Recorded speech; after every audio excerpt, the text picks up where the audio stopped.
Hello, good morning, good morning. Come and join with me with my live streaming.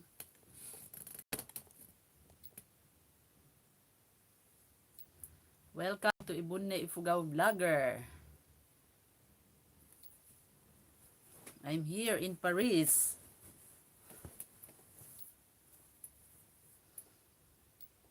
Good morning, good morning. Welcome to Ibunne Ifugao Vlogger. Thank you for the one view. May I know who you are, please? Welcome. Brown Whiskey, good morning. Good morning, Brown Whiskey. Thank you for always coming to my live stream. My best supporter ever since the world began. Isn't it, Brown Whiskey? You know, we have a topic for today. We have a very nice topic for today. Yes, we have a nice topic. Haha, Brown Whiskey says. We have a very nice topic today, Brown Whiskey. It's all about the ants. Did you see my drawing? How is my drawing? Perfect or no? Learn about the ants. May I see my thumbnail? How is it? Learn from the ants.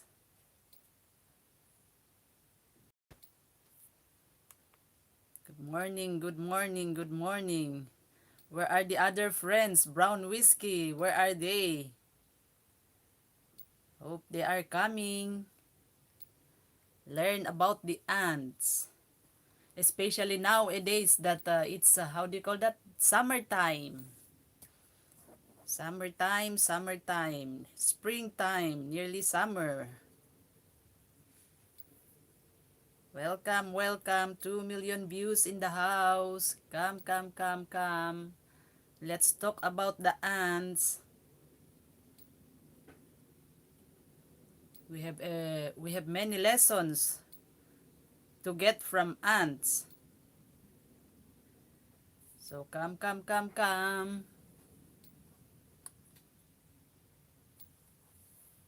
We'll wait for the others. Brown Whiskey. Yesterday we talked about fishing. Let's go fishing. So maybe for today we'll talk about the ants. Ant is a creature. Alam niyo yung langgam. Nakita niyo yung mga langgam. Did you see the ant? Have you seen some ants, Brown Whiskey? They are very tiny creatures, but we learn many things from that. Yes, welcome everybody. Welcome to my live stream, Ibunne Ifugao Vlogger. Welcome. So we talk about the ants because it's very small but terrible. When I was young, how about you, Brown Whiskey? Maybe when you were young, you learn about the ant. There is a story about the ant and the grasshopper. That one day, the grasshopper is singing, kring. Nagigitara siya. Kring. my, my mother told me this story when I was young. So until now, it's embedded in my heart, in my mind. According to her, that story goes this way. The ant and the grasshopper. The ant is passing by, and then the grasshopper said, come ant, let's sing a song. And he is singing, the grasshopper is singing using the guitar. And then what did the ant says? The ant says, no, I need to work. And then the grasshopper said, "Why you always work and work and work? You should come so that we'll enjoy singing." And still, the ant did not respond. The ant did not respond. Still, the grasshopper is enjoying singing. Singing. And afterwards, uh, he persecute the ant. He said, "Why you are always working and working? We should enjoy life." But the ant has a principle. Yes, we need to enjoy life, but we need to have wisdom also. So at that moment, of course, still the ant went to work. And then he passed by again to the grasshopper, and he is carrying something in his back. The ant carried a bigger size than his size. You see the characteristic of the ant? Even though they are very small, but they can carry bigger things than their body weight. So, when he passed by again, the grasshopper is still there singing, jumping. And then, the ants pass by. So, during winter, because the characteristic of an ants, they will work and work and work, especially during summer times. Yeah, during summer, I always see many ants. Ants in the house, sometimes in the Philippines, if there is a clothesline from, I will show you here. I have observed that in my house, there is a clothesline like this where you are going to hang clothes. Every time I see, there are so many ants passing by. They are marching. Marching. And when I was young, I'm very curious. I follow them. I said, why there are so many ants in the clothesline? So I followed. I said, where are they going? I don't know. I cannot see their destiny. But they are moving forward.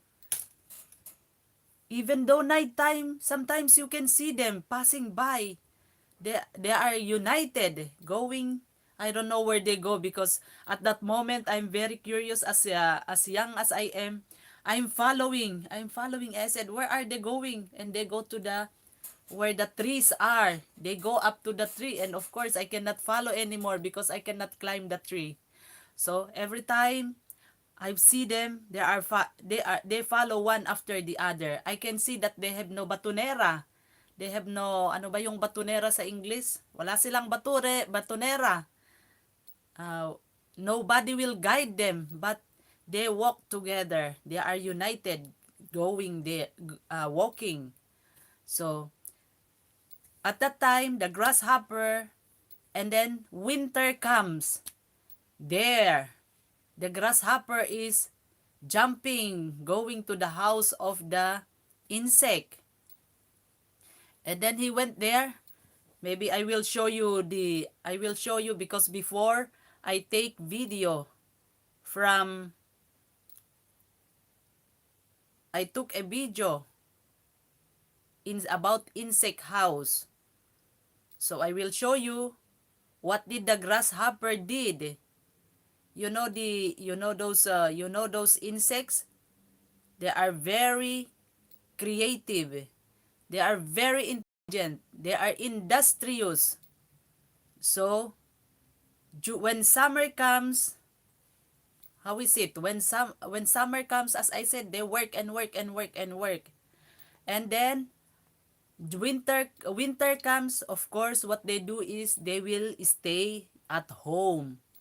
So you see, they are very tiny creature of God, but they are wise. They are intelligent. They know how to prepare for winter, for the winter comes, and for uncertain things.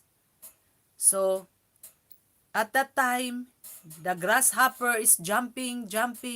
no more food. He cannot find any food. So he went to the house of the, how do you call that? The ants. Before I take video about the house of the ants, I will show you. It's here in my video before, because when I just arrived here in Paris, I roam around and I have seen that there is, it says there, insect house. So I'm thinking at that time, I said, wow, it's good for the insects. They have, how do you call that? It's good for the insects. They have houses. How about us, human beings? That it came to my mind. So I think and think about that. I said, really good. These insects are very intelligent and they are very industrious. They know how to prepare their food during summertime. And then when winter comes, I believe they go inside to their home. So, why I cannot see? Ah, it's here, insect house. I will show you. I said, good. The insect have houses. This is a refuge.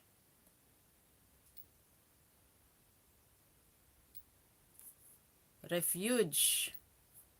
Insect. I'll show you in this photo that it's good for the insects. They have refuge. So during winter, they go inside their homes. And there, they are enjoying eating, of course. They are enjoying their food inside their house. So hope for us also, we need to be wise. There's a lesson we get from here.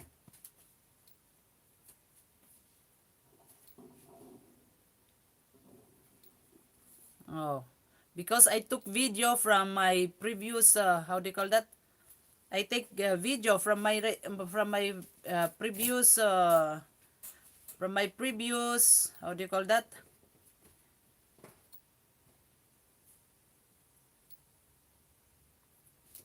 From my previous videos. That's why it's here. Okay, there. See? Insect refuge of insect. This is an insect house. So at the time, I thought about how insects are wise. So for today, there, insect refuge. For today, we learn many things from insect.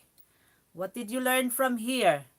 We can see that ants are very industrious. You see? They are very industrious. They work hard they prepare their food during summer. And how about us? Maybe it will, we can have some lesson from here.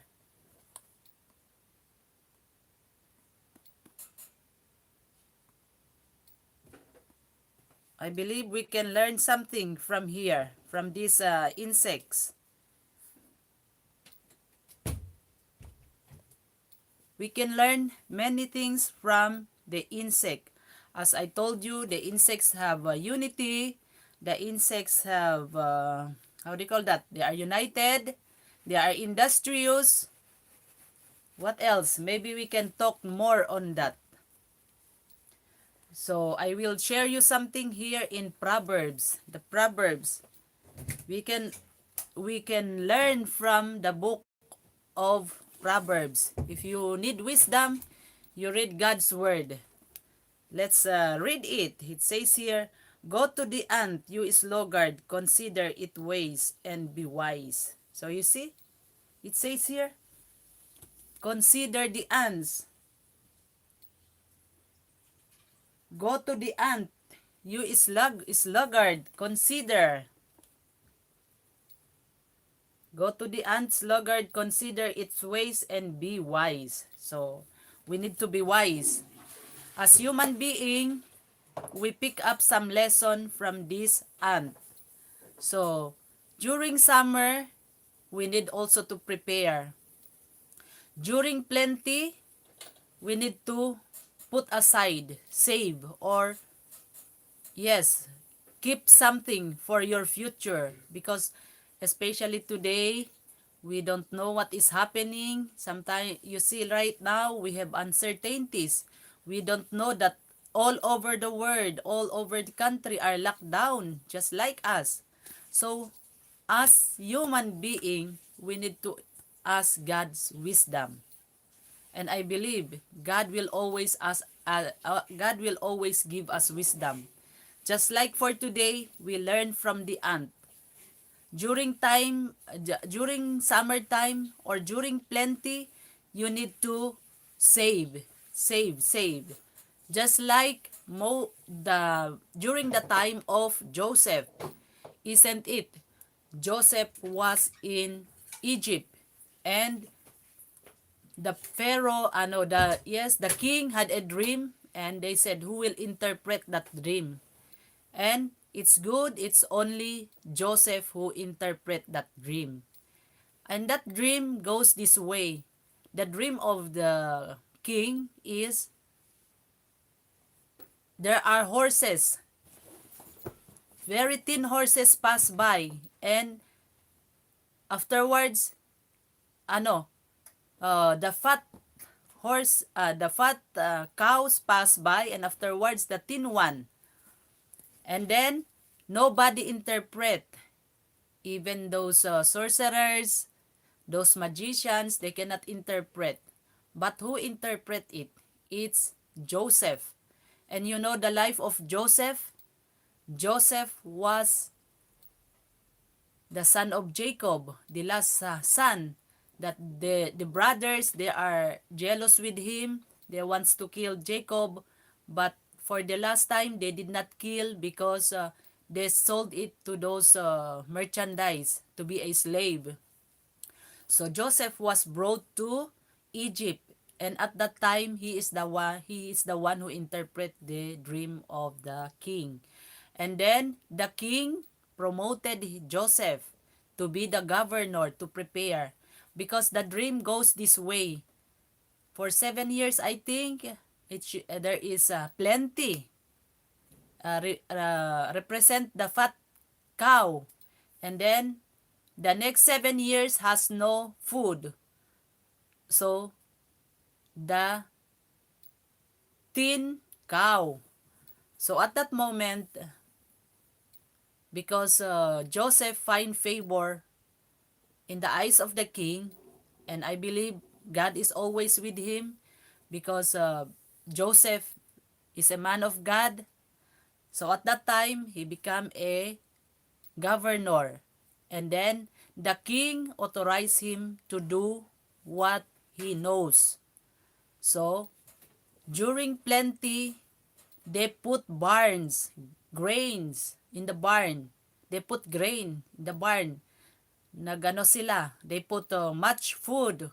They store food ready for the 7 years famine, ready for the famine to come. Famine is yung walang pagkain talaga.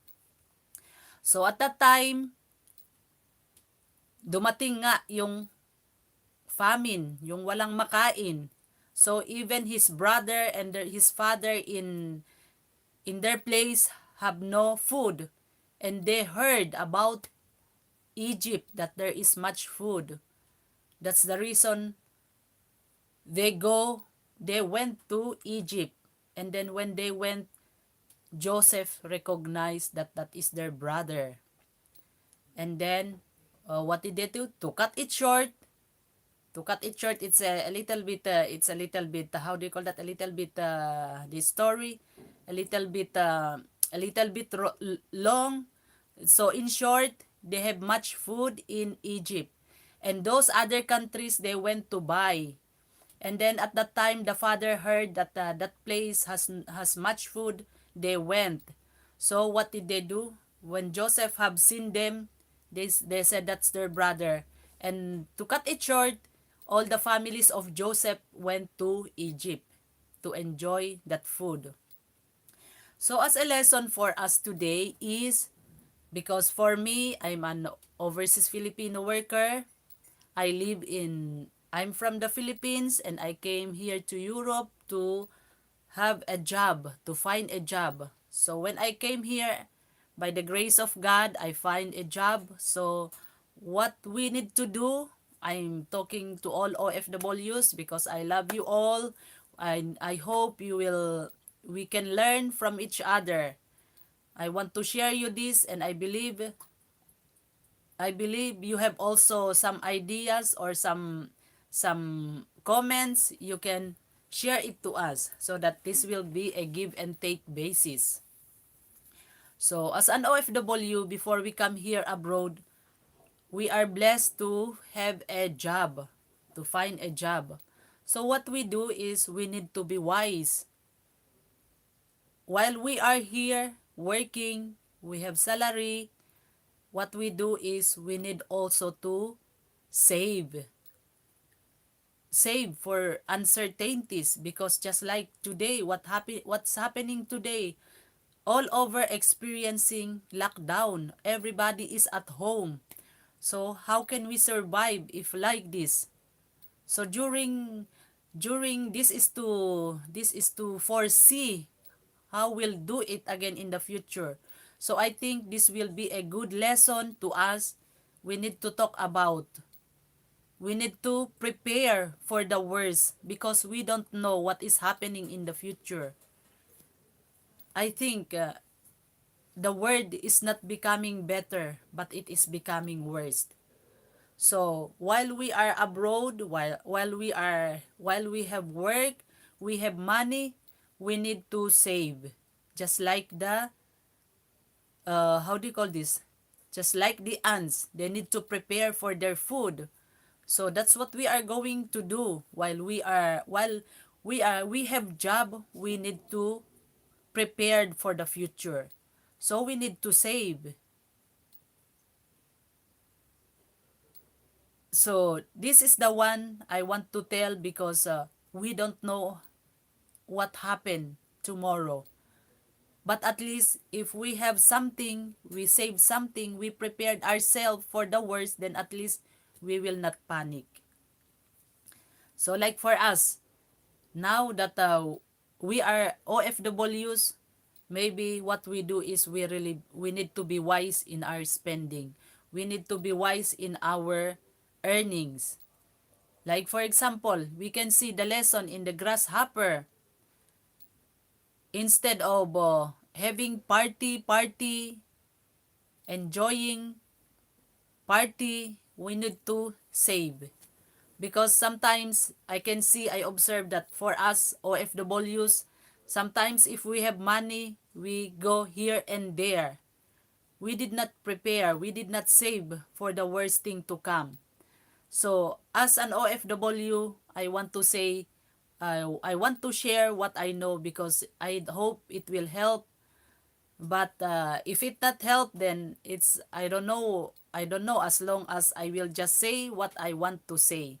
And I believe for those who wants to hear, then you can hear it. But those who don't like to hear, thank you. But this will be a lesson for all of us because as an OFWs, we have money. What we do is we need to save, really. We need to prepare for the worst. We will not be like the grasshopper that during summertime, he's just there enjoying his life, tour here and there. I am not I am not against that, touring, going here and there, because even me, I want to enjoy my life. But we need also to be wise to save. It would be balance. You go for tour, but don't spend all your money going for a tour. Because I will say this because if in case you go on tour, always here and there, party, and then suddenly like this lockdown, where will you get your food? So at least if you save something, if you have done something, you use your money wisely, invest your money, then at least you will not panic. And for us overseas Filipino workers, we are staying in a foreign land. This is not our permanent place. So there will be a time we are going back to the Philippines. So we need to be wise in our earnings. We need to be wise in preparing while we are here abroad. Because you want to do, you come here, you are indebted, and then when you go back again, still you are indebted. I think that is not wise. You are not wise. So I'm just sharing you this so that if in case the worst thing comes, then at least we will be prepared. Because for us OFWs, we don't stay in that foreign land. Especially if you go to a place that you are not allowed to process, to have a, how do you call that, residency, then we always go back. So we need to prepare for the worst. Be wise in our investment. Do not just spend here and there. And then we need to be wise also because nowadays there are so many scammers, especially they if you work abroad, they know that you have money, they offer you many things. They said this investment is good, it's like this, no capital, you receive like this and like that. Be wise. I'm telling you this because I experience it. They present it to you, very nice one. They said, this one, you cannot work. This one, you can just receive. Like this one, they have a very good presentation. But, my co-OFWs, we need to be wise. We need to think because before you get, you will be successful, you need really to work. It's just like the ant. If you will just get the money somewhere else, it will just disappear. But if you work just like the like the ants, you will have more than enough. So, caution.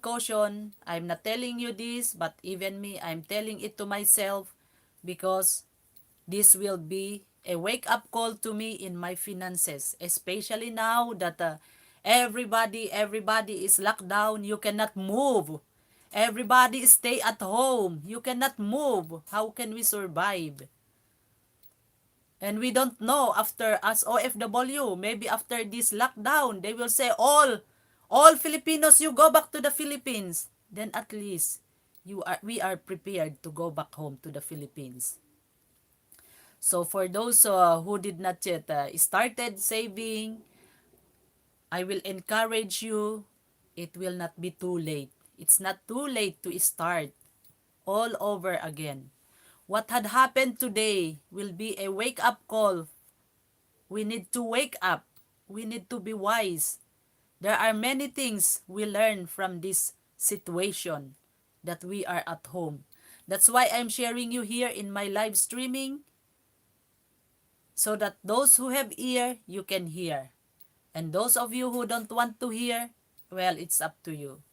Close your mouth. But now, I will not close my mouth, Brown Whiskey. I will just share. Because it's true. I am concerned to each one of us that we need to prepare for the worst to come. At least if we have prepared before we go back to the Philippines, then at least you have something to start your own business. You know, it hurts when I hear my co-OFWs. They said, until now, they stay abroad 15 years, 20 years, 30 years. They have no savings. I said, how come? And I pity. I said, how come like that? So I told them we need to have wisdom from God. We need to ask wisdom from God so that He will guide us how to spend our finances. As OFWs, I experience what you experience. During my first abroad, when I was single at that time, everybody said, would you mind borrow money? You have so many loved ones. You have so many kaanakan, mga pamangkin, mga relatives. Manghihiram sa'yo. As for me, at that time, I have that heart to always said, yes, soft heart. But you know, I'm telling you this experience. When I went home, where are they? Even though you have problem, nobody comes to help you. Where are the people you helped before? They were gone. Because they know that when you are in the Philippines, you have no more money. So this is a wake-up call to us OFWs. Oo, ang lalambot ng ating puso. Pag may nagsabi, oh, ito, kailangan namin, ganito, ganyan. Tayo na naman. Pag meron hawak-hawak natin yung pera, oo, deposit, padala. Pero ito, nangyari na sa buhay ko, pag uwi ko, asaan na yung mga tinulungan mo? Wala na. Nagnegosyo ka pa. Hindi pa sila bibili sa'yo. Pag utang, pupunta pa sila sa'yo mangutang. Mababangkrap ka. Nangyari ito sa aking buhay. Ha? So ayan, matuto tayo mga kapatid. Sinasabi ko itong mga experiences ko. Kasi nung after abroad, umuwi ako, talagang nawala na yung mga tinutulungan ko. And at this time, I said, I need to help kung merong extra. Hindi na kagaya noon. Pag uwi ko, nagnegosyo ako, hindi sila bibili sa tindahan ko, pupunta sila sa iba. Pag utang, pupunta sila sa akin, mangutang. At ito naman ako, tanga-tanga, nagpapautang ako. Lahat na, naubos na yung mga paninda ko, walang magbabayad. So you see, stress again. So ang ginawa ko, what I did, I burned the credit, yung pagsulatan ng credit na yan, utang na yan. Sabi ko, ay nako, kalimutan ko na yan. So you know what? Nagkaroon na ako ng family. I have my children. Ito, nag-abroad ako ulit. Sabi ko, ang laki ng naging wise na ako. Pero kahit nag-abroad ako, meron pa rin yung mga scam na yan. Imagine yung Satara, naging Satanas.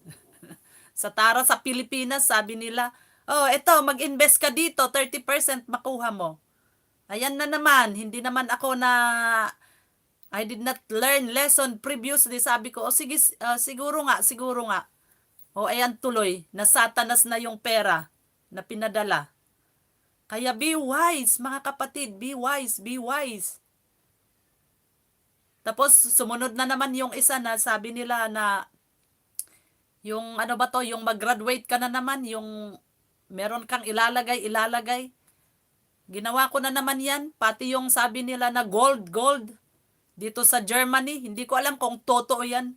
Nag-invest na naman ako dyan, wala na naman. Kaya eto mga kapatid, lesson na. Alam nyo, pag pumupunta yung mga ganyan, sabi nila, oh, ito, mag-introduce kami ng negosyo. Ganito, ganyan, wala kayong puhunan. Maya, sasabihin nila pala, oh, magpadala kayo ng ganito para namin yung produkto. Ano kaya kung baliktarin natin? Iunan yung ipadala yung produkto bago yung bayad. Sigurado, walang magagawan yan. Kaya pag minsan, kayong mga scammer dyan, huwag na kayong mag-scam, kawawa ang mga tao. Straight to the heart talk, ito. Kasi ang daming mga nag-i-scam. Tinatamaan pa naman tayong mga OFW. Kaya ngayon, mga OFW, straight to the heart. Sinasabi ko ito, wag basta-basta maniwala. Kasi ang daming nai-scam talaga. Kawawa sila. You could just imagine, At saka be careful tayo din sa mga yung mga kausap-usap natin diyan. Ang daming magagandang salita, lalo na dito sa internet na to. I-friend ka, tapos mag-message, mag-introduce ng marami-raming product. Ako, hindi ko na ano. Ako, pag meron ng mga ganyan, pinuputol ko na, tama na ang mga ganyan-ganyang negosyo. Mas maganda pa, mag-ready tayo. We need to save our money. Pagbalik natin sa Pilipinas, tayo na lang ang magne-negosyo kaya. Mas maganda pa, ikaw ang mag-handle sa pera mo. Kasi hindi forever nandito tayo sa abroad. Let us consider itong ants na to. They are wise. So maging wise din tayo mga kababayan. Pag uwi mo, ikaw na lang ang magnegosyo, you will be the boss of your own. At kung anong gusto mong gawin, you can do it because at least hindi mo na utangin ang puhunan mo. At least meron kang pwede kang mag-start.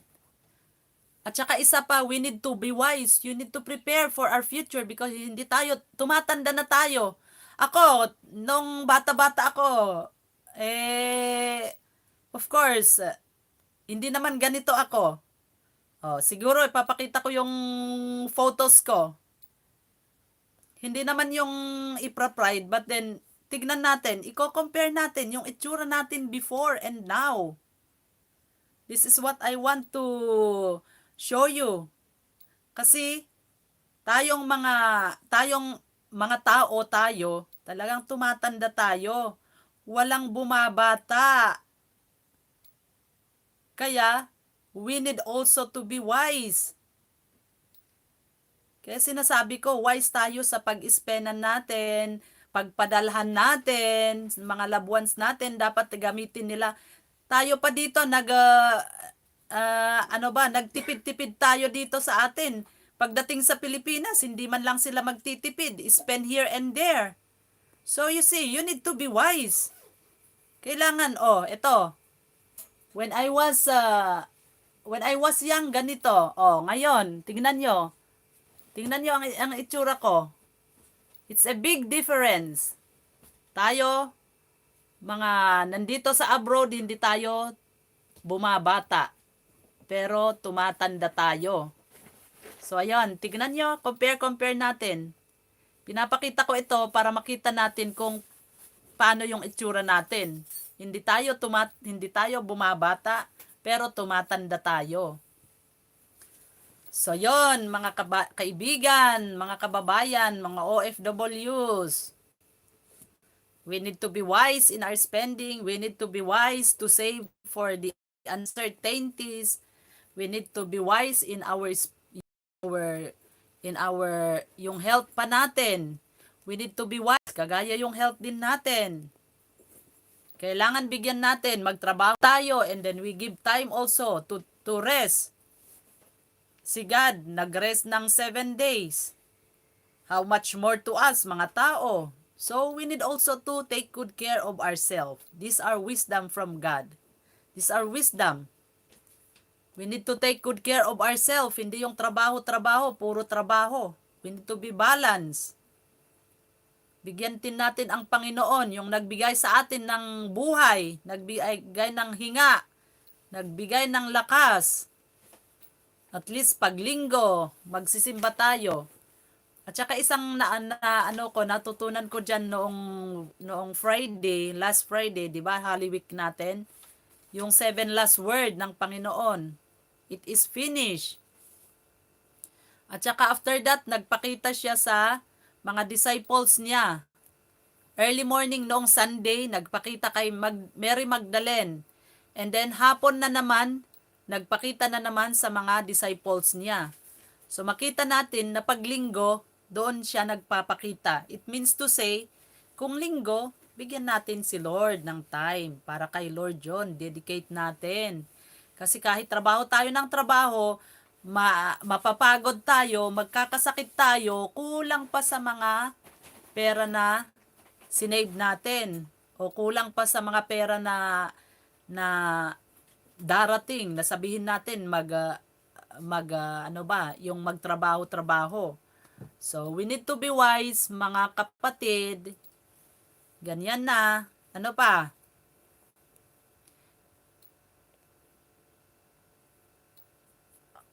Okay, yung ano na naman, yung unity na naman, makita natin na yung the ants when they pass through this for example, itong clothesline, hindi mo makikita kung sino yung batonera or yung boss, but then all of them will go together. So as a family, yung mga may family, yung mga kayo dyan sa Pilipinas, I'm talking also to you kasi tapos na sa amin dito yung mga nagtatrabaho sa abroad. Kayo din, please tulungan ninyo ang mga nanay ninyo at tatay ninyo nasa abroad. Kung kayo man ay estudyante, please study well. This is for the children. Children are children, yung mga anak ng mga OFWs. Please consider yung sacrifices ng inyong mga magulang. Dito kami sa abroad, we sacrifice everything. Iniwanan kayo dyan sa Pilipinas. So please do also your duty. If you are a student, study well, study hard, do your best in your studies para may honor kayo. Alam nyo, kung ang anak mo'y may mga honor, matataas ang grade, nawawala yung pagod dito sa abroad, nawawala yung homesickness. Natutuwa kami mga magulang na makita namin yung sacrifices namin at least. Pag nakita namin na successful kayo in the future, praise God, natutuwa kami. So kayong mga anak namin na nagre-receive ng pera, please spend the money we send to you wisely. Lalo na sa pagkain ninyo, please don't spend it sa mga chichirya kasi walang kabuluhan yung chichirya na yan. Nagbibigay lang ng sakit. So, you need also to be wise in spending the money we send. You need to buy the food, yung mga natural. For example, fruits, milk, rice, pork, mga ganon. Vegetables. Oh, you need also to be wise in spending the money we send you. Natutuwa ako sa isang anak ko na I let her stay in one room. Alam niyo ang open niya? 4-5. Anong ginawa niya? Naghanap ng kasama niya. At least din yung mga kasama niya kasi may mga trabaho na. At least yung upa nila is bumaba na. Instead of 4-5, naging 2,000 I think.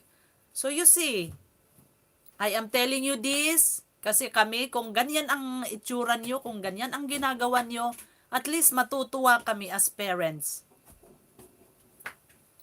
At saka, mag-aral kayong mabuti para kung sabihin natin 4 years ang course mo, matatapos mo ng 4 years. Natutuwa ako sa panganay ko kasi tinapos niya 3 years. Talagang 3 years kasi doon sa UC. So yon, you see, natutuwa kami kung ganon. I am sharing you this. It's not to be proud of, hindi ko ipinagyayabang, but then I hope you will learn lesson from me. I am not stingy to share. Hindi yung proud ko na i-share ko ito, no. But I want i-share ko ito para those who have, lalo na yung mga bata, at least kung makinig kayo sa amin, at least you can do your best. Be an encouragement to you. So kung sabihin natin yung course nyo, matapos nyo ng 4 years, dapat matapos nyo ng 4 years. Huwag kayong mag-long playing. Kasi kawawa kami dito, kayod ng kayod. Alam nyo, buhay namin dito sa abroad, makikita nyo dito sa mga videos ko yung iba. Kahit may sakit kami, umuubo kami, lalabas pa rin magtrabaho. Kahit ang lamig-lamig, lalabas pa rin kami magtrabaho. Kaya please, mga anak namin, mga loved ones namin dyan, na pinagpapadalhan ng pera, you need to be wise in spending. Ito, sinasabi ko kasi, mahal ko kayo. Mahal ko kayo, mga viewers ko. Mahal ko kayo. Na sana maging successful tayo in the future. Ako pa, na-challenge ako. Sabi ko, ay nako, kailangan tala mag-save ako. In the future, I don't want to be a helper all the days of my life. Totoo to. Ayaw ko talagang maging katulong forever in my life. I want in the future, I go home and be the boss of my own. Kaya please, those yung mga sumusulat, magme-message sa akin, mangutang sa akin, I'm sorry. Alam naman yon nung nandyan ako sa Pilipinas, maraming umutang sa akin, hindi nagbayad, okay lang. Thank you. God bless you.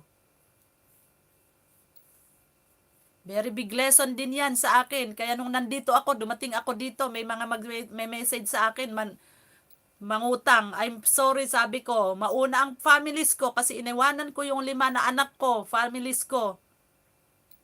Loneliness, hardship, nandito ako. I earn para sa kanila and para mag-save in the future. Hindi na nandito ako, mga kaibigan, mga kapatid, magtrabaho para ipautang. Sorry, walang budget sa utang na ipautang ko. Kaya I hope naintindihan nyo. So, those yung mga nag-message sa akin noon, mangutang, I'm sorry, sasabihin ko na ngayon. Kasi, talagang hindi nakabudget dyan. Mauna pa ang families ko. Kasi, syempre, pinag-usapan namin, hindi basta-basta na pumunta kami dito sa abroad. Kailangan pag-usapan mag-iina, mag-aama, before you leave them. Kawawa sila, but then we cannot do anything. Kaya it's my prayer that one day I will come home and be with my families. I don't want to stay here all the days of my life abroad without them. What is life if always like this? So be encouraged, mga kababayan. Mag-earn tayo. At saka nakita ko sa Pilipinas, gumaganda na ang ating bansa. Gumaganda na ang ating bansa. Bless tayo ni Panginoon.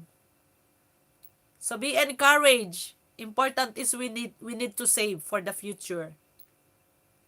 So that one day, we will all go home. Hindi tayo magiging ulila-ulila, magiging katulong-katulong all the days of our life.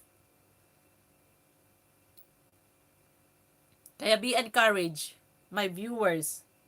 Let's save, especially if you are an OFW. Tigilan natin yung mga party-party dyan. Tayo kasi ang ugali natin mga Pilipino, party-party. I-sacrifice pa natin mangutang para lang mag-celebrate ng mga birthday, magpa-party tayo. Mga ano pa yan, yung 18 ang taon ng babae.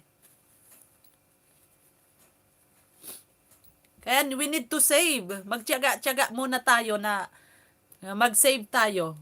Huwag nating munang mag-enjoy to the max. Kung meron na tayo, doon na.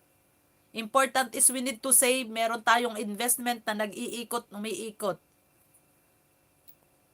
Let's look forward. The money will work for us. Huwag tayong habol ng pera. Kaya maging wise tayo. The blessing will run after us. Money will run after us. Yun sana ang magawa sa atin. So be encouraged. Let us be wise.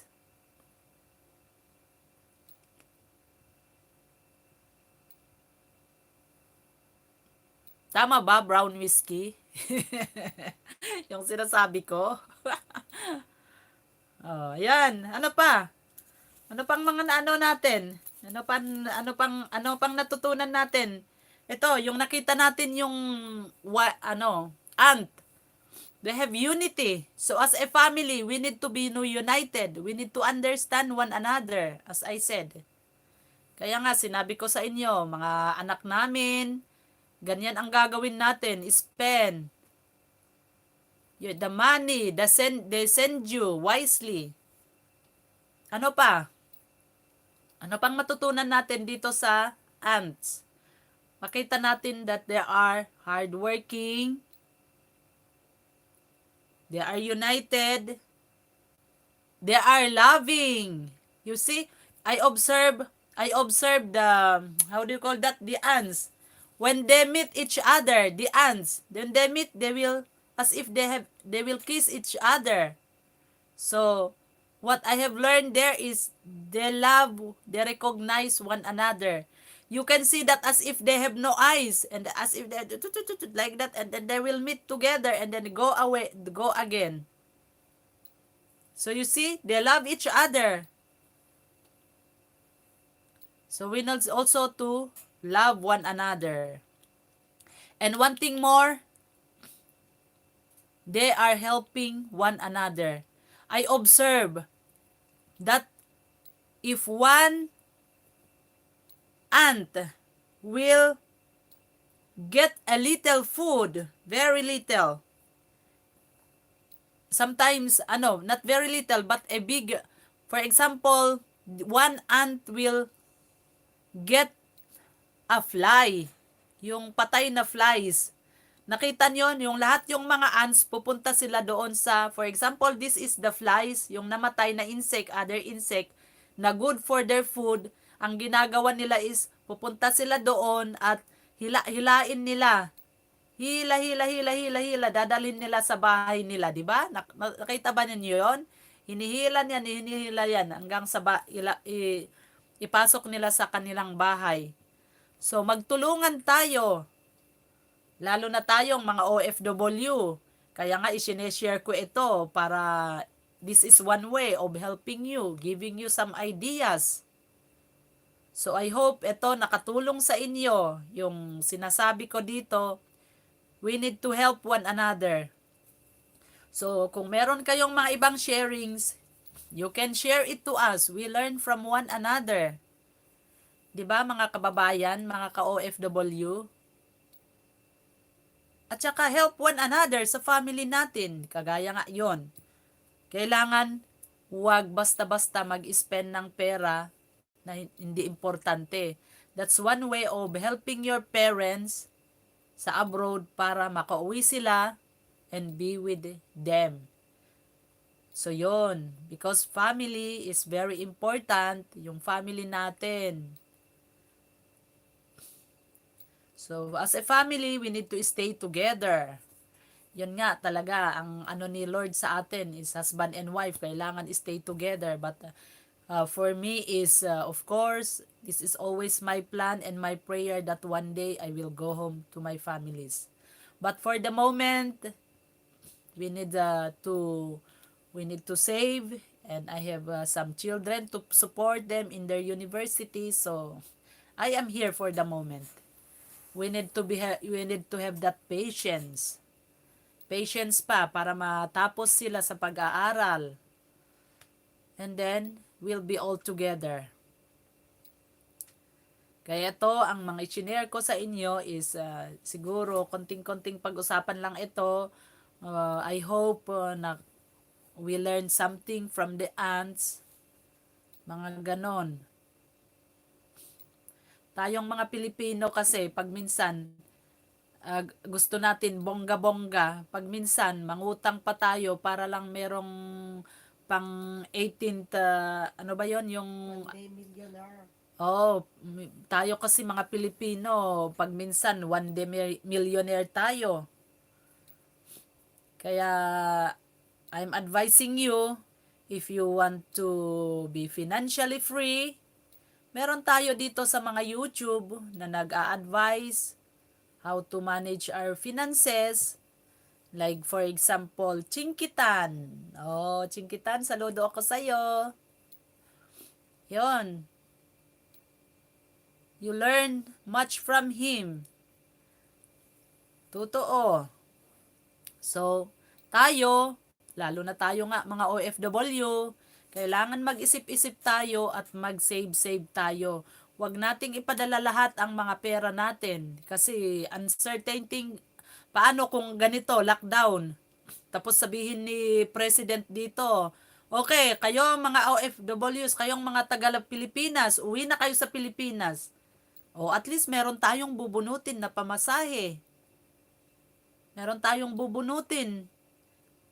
na pauwi sa Pilipinas. At saka, ito, ganito. Sobrang ganitong lockdown, walang nagtrabaho. Paano kung kagaya sa iba na hindi magsasahod? I am blessed. Blessed ako kasi yung amo ko magbabayad. Kahit hindi walang pasok. Pero paano yung iba? Kung walang-wala talaga. Tapos iyon na ang pera mo. O di paano ka kakain? Kahit may pera ka, tapos sa Pilipinas na naman hindi sila magwise. Kung ganito, kayo dyan sa Pilipinas, kung hindi kayo nagwise, kung walang ipapadala dito sa galing abroad, paano kayo kakain dyan? Kawawa kayo. So you need to be wise also. Yung mga loved ones namin dyan sa Pilipinas, kailangan you need to stand alone. Kailangan matuto din kayo paano kayo mabuhay.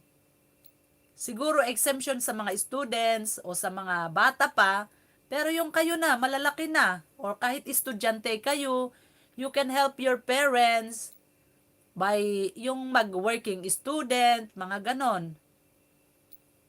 Ako, working student ako, dala-dalawa ang scholarship ko. Hindi naman yung ipagyayabang ito, but then, we need to be wise nga. Kailangan tulungan natin ang ating mga sarili. I always say, palagi kong sinasabi, ako, wala akong ginastos galing sa mga magulang ko sa pag-aaral ko. Bakit? Because I am wise. Yung nung kolehiyo ako, mag-speech ako, ay, meron kaming speech. So, I will do the speech. Pagkatapos yon, pupunta ako sa Bagabag, bibili ng mga benta, ibebenta ko sa dormitory. Mabili din naman. Yon ang ginagawa ko noon. At saka during Saturdays, makipagtrabaho, pupunta sa mga tumatawag na kung may maglalaba, lagbaka, magdamo ka, magtanim ng palay, maggapas, mag-ani, o ayun, ang mga ginagawa namin. Kaya kayo, mga estudyante, wag kayong kailangan tulungan nyo ang mga magulang nyo. Mag-isip kayo para magkapera din kayo. Sa totoo talaga, hindi talaga ako humingi sa mga magulang ko noong kolehiyo ako at saka high school ako. Kasi nabubuhay ako, I learned to stand alone. At saka nung kolehiyo ako, by the grace of God, at that time, nakilala ko na si Kristo, Jesus found me, yung mga prayers ko, nakita ko yung provision ni God sa aming tatlo kaming kolehiyo. Yung isa, free, kasi pag tatlo ka, isa, free. At saka yung ako at saka yung isang kapatid ko, I have 2 scholarship. Yung softball player ako, athlete, and then yung drum, magda-drum. Playing the drum and bugle. So, yon. Ako yung nagre-represent, pumupunta na mag-drum. Ako yung pupunta na mag-softball. Pero, inilagay ko sa isang kapatid ko. So, you see, nakatulong ako. And then, my dormitory. I stayed in a dormitory for how many years? 8 years. Hindi ako, for that 8 years, I did not pay anything. Why? Because if you are an officer, you are free. You will not pay anything. So at that time, from first year until I was an officer. Kaya hindi ako nagbabayad, but I paid the price. To be a leader is you do first before the members. Kailangan paglilinis o mag-general cleaning, kailangan nandyan ka, hindi yung tumatayo ka lang, tinitignan mo, nagkokoman ka lang. No. As a leader, you need to lead them. You do first. So that they will see you, that they will see you, you are doing, and that's the time they will do also.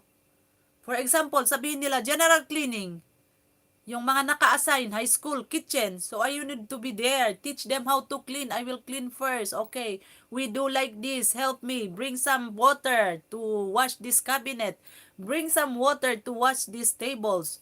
Those are the things I paid it, not in cash, but I paid it sa kasipagan ko. So you see, I am sharing you this because these are all my experiences and I hope you will learn something from me. It's not, hindi ko ipagyayabang, but I want to share it. Para kung meron kayong mapulot sa na learnings, you can learn from me. O yon, that's my life when I was in college and in high school, during my high school life. Kaya by the grace of God, natapos ko. Okay, thank you. Brown Whiskey. Thank you. You are my advisor here. You are the one, that's a very, very good help to me. So maybe this is all for today. I hope you learned something about the ants. So maybe next time again. Thank you for coming. Thank you for joining in this LS. I love you all. Thank you, thank you. Goodbye, goodbye. God bless, God bless.